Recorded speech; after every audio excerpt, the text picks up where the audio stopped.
Hello, hello, hello, and welcome to another episode of Liza's BLTs. What's a BLT? It's a body love talk where we talk about everything from emotional eating, confidence, self-care, boundaries, self-love, and so many other things. And today we're going to continue on talking about kind of continuing on from what we talked about last time, which was emotional hunger versus physical hunger. So last time we talked about, in that realm, we talked about identifying your emotional eating triggers, finding other ways to feed your feelings, and alternatives to emotional eating. So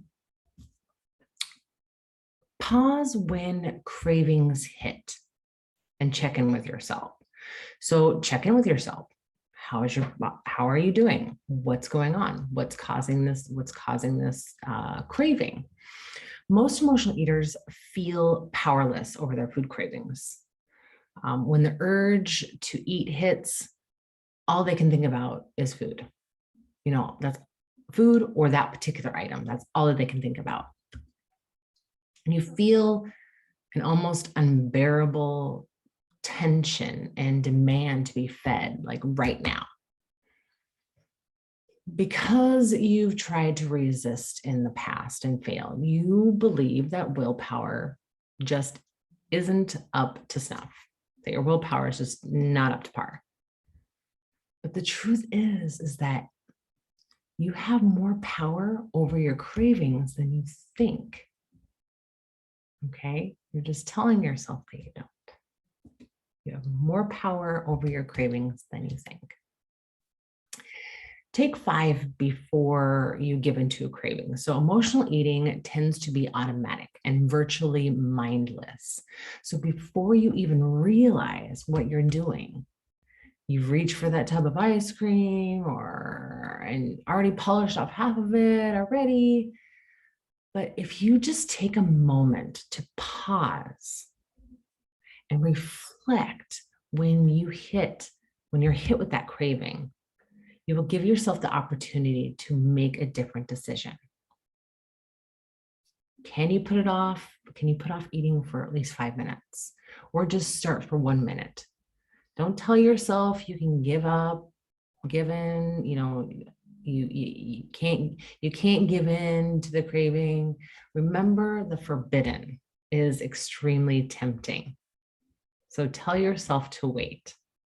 When we tell ourselves that we cannot do something, what does that help? What does that do? That makes us want it even more. It's extremely tempting. So just telling yourself to wait, make that conscious intention to just breathe, relax, and wait. While you're waiting, check in with yourself. How are you feeling? What's going on? What's going on emotionally? Even if you end up eating, you'll have a better understanding of why you did it, of what's going on. This can help set yourself up for a different response the next time, because there's always going to be a next time. Always, always, always going to be a next time. Learn to accept your feelings, even the bad ones. While it may seem that the core problem is that you're powerless over food, emotional eating actually stems from feeling powerless over your emotions. You don't feel capable of dealing with your feelings head on, so you avoid them. Again, emotional eating is just a symptom of something that you're avoiding, something that you don't want to have a heart-to-heart, face-to-face conversation about. So we go to unhealthy outlets, food being the number one source we go to. Food is comfort, food is stability, food is always there. We learn this. We're conditioned at a very young age to know this. So you don't feel capable of dealing with your feelings if you keep pushing them down with food. You keep avoiding them. You avoid them with food. You keep pushing them down, pushing them down, pushing them down. So learn to accept your feelings, even those bad ones, like what's going on, what's really the core thing that's going along. Allow yourself to feel comfortable or uncomfortable. I mean, emotions can be scary. They can be very scary. You may fear that, like Pandora's box, oh my goodness, once you open it up, oh my goodness, all you want to do is shut it because you don't want to see what's going to come out of it. But the truth is that when you don't obsess over or suppress your emotions, even the most painful and difficult feelings, they subside relatively quickly and lose their power and control of our attention altogether. To do this, you need to become more mindful and learn to stay connected to your moment-to-moment emotional experience. This can enable you to rein in the stress and repair the emotional problems that often trigger emotional eating. So indulge without overeating by savoring your food. So what I mean by this is when you eat to feed your feelings, you tend to do it very quickly, mindlessly consuming food on autopilot. You eat so fast, you miss out on the different tastes, the textures of your food, all the yummy goodness, the savoring of it. You miss out on that because you're just, as well as what you're missing out is your body cues that you're full. You're no longer hungry. You miss out on those. But by slowing down and savoring every bite, you're not only going to enjoy your food more, but you'll also be likely to not overeat. Slowing down and savoring your food is an important aspect of mindful eating. The opposite is mindless, emotional eating.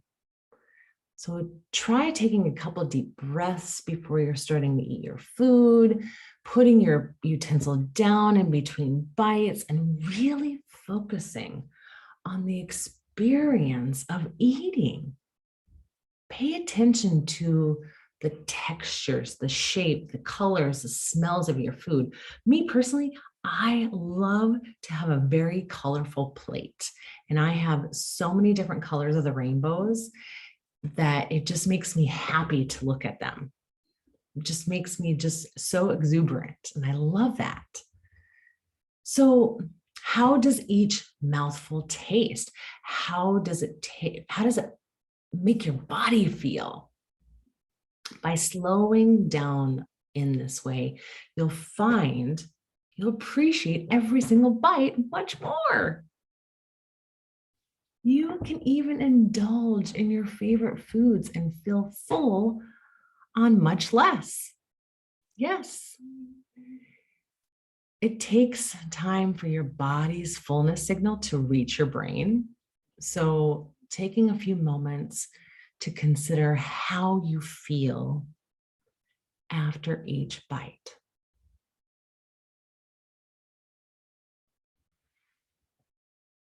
Hunger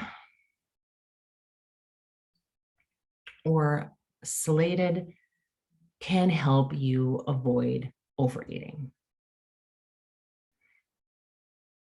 Practice mindful eating. So eating while you're also doing other things like watching TV, driving, or playing on your phone can prevent you from fully enjoying your food.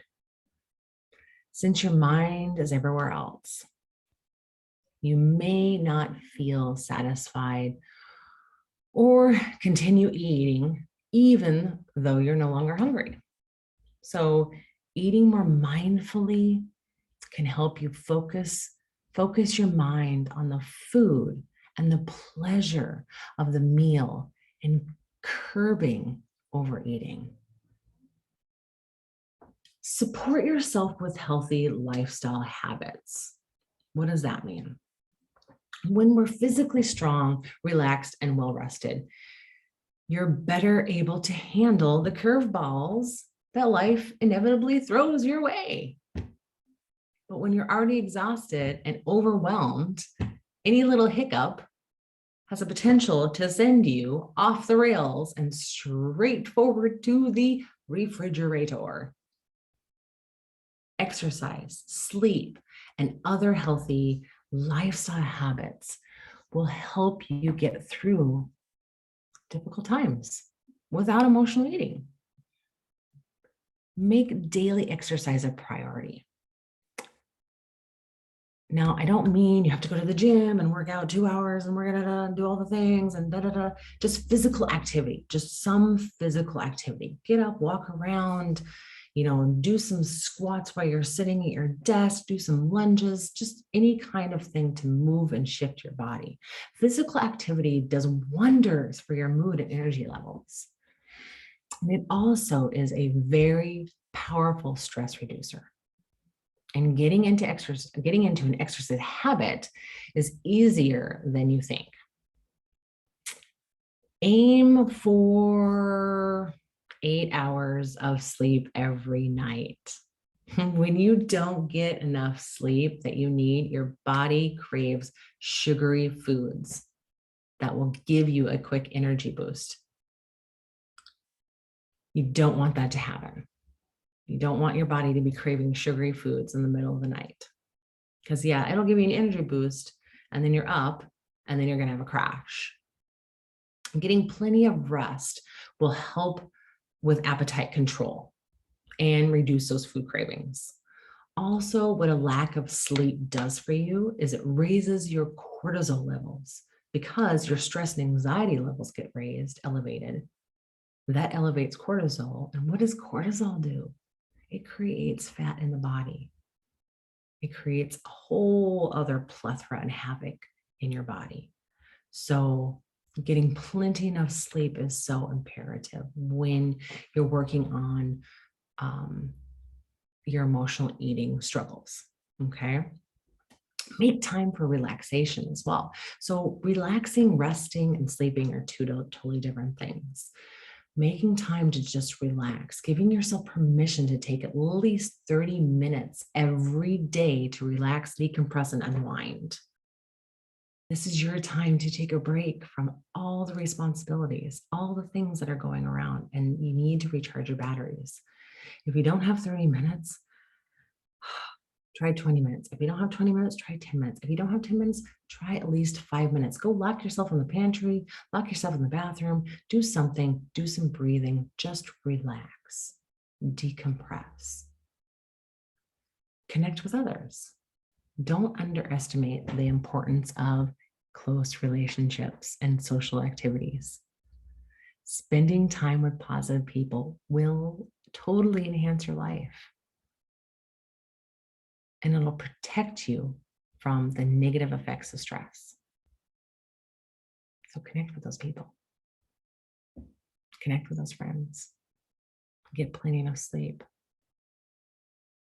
Meditate. Breathe. Breathing's so important. We take that for granted so much. Just following those few little steps will help ease the discomfort of emotional eating. So that's it for me today. Tune in next week for another episode of Liza's BLTs.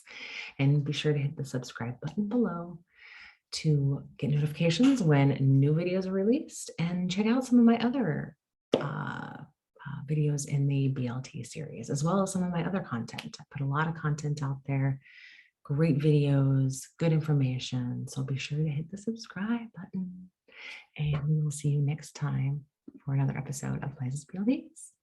Bye.